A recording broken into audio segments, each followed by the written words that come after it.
Et quel plaisir de vous avoir avec moi ce soir dans mon studio. Et je le conçois complètement, ayant pu vous connaître un petit peu mieux lors de cette préparation d'émission, justement. Et oui, il y a un sacré parcours, il y a des choses très très émouvantes, voire très dures aussi. Mais je crois que quelque part, on vous aime quand même. Tout à fait. Puis justement, on va venir droit au but de cette émission, d'entrée, comme ça. Vous êtes quand même un homme incroyable, comme on dit, hors du commun. Auteur de textes, de pièces de théâtre, mais aussi un homme de défi, avec vous-même, avec votre corps, mais surtout avec votre souffle. D'ailleurs, on va en parler plus tard dans la soirée. Ce souffle que vous transportez partout avec vous. Et vous pratiquez surtout une alliance sacrée avec tout ce qui vit, un animal, une bête. Justement, on peut dire de vous aussi un Dracula qui s'ignore.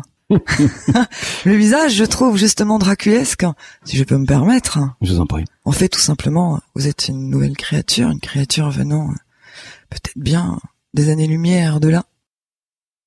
Exactement. Et si je peux me permettre, si j'appuie sur mes questions, sur ce que je vous dis ou comment je vous présente, c'est parce que c'est le ressenti que m'a laissé ces moments où nous avons été à préparer cette émission, justement.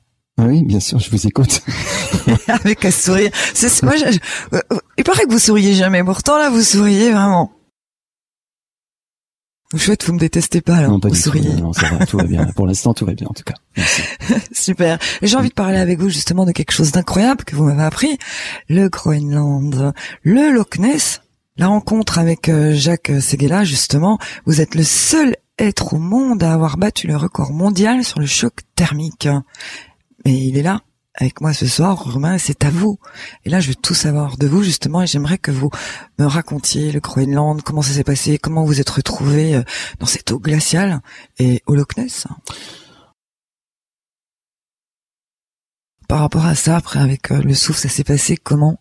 Est-ce que vous pouvez me raconter? Je suis un peu, parce que je connais pas, intrigué aussi. Waouh! Surtout quand on vous a en face, parce que là, on le voit. Et avoir un souffle comme ça sans la bouche, en fermant la bouche, parce qu'il faut le dire, faut quand même le signaler. Et moi, ce que j'aimerais le plus signaler, c'est votre âge. Alors là, si je pense que les personnes qui sont en antenne ne le connaissent pas, parce que toute la semaine, on essaie de vous faire découvrir, mais sans dévoiler votre âge, c'est on se dit, il y a des miracles dans la vie, non? Vous savez, moi, je sais pas quoi dire sur l'âge. Sacré exploit, bravo, quel courage. Et puis, justement aussi, un autre défi que vous avez relevé, vous avez été au Loch Ness, que vous m'avez raconté.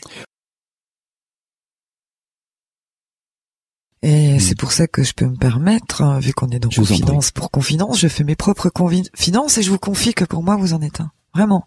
Vous avez su ce que beaucoup ne sauraient pas. Un héros, pour moi, c'est pas non plus quelqu'un qui va plonger dans le Groenland, mais qui a su mettre la drogue, l'alcool, toutes ces choses, ces addictions qui fait qu'on aime et qui peut-être nous fait tourner le cerveau et nous emmène dans un monde complètement fou, arrogant et méchant et voire souvent pas très net partout. Et pour moi, vous êtes un héros déjà d'avoir mis tout ça de côté, d'aimer la nature, de faire des alliances sacrées. Et justement, d'avoir fait cette alliance sacrée, si je peux me permettre, avec le Loch Ness, que vous allez me raconter tout de suite. Ravi de vous avoir avec nous ce soir, vraiment. Moi aussi, ravi d'être avec vous, vraiment. Et d'avoir fait le déplacement pour être en direct avec nous. Oui, j'ai fait le déplacement pour venir ici à Belfort, oui. Et justement, en parlant de ça, le fait que vous soyez venu ici, au studio, vous m'avez dit, l'armée fantôme est à Belfort. Donc vous voyagez avec une armée fantôme. Ah, je suis complètement Comment il faut interpréter ça, je sais pas. Comment ils peuvent eux l'interpréter, mais vous surtout, comment vous nous le racontez ça? Des bombes et puis de bien d'autres choses aussi, de beaucoup de traumatismes étant enfant. Vous avez vu et ressenti beaucoup de choses justement. Et c'est là que justement votre souffle, le souffle ultime. Vous avez commencé à le percevoir, à le travailler, à le faire venir.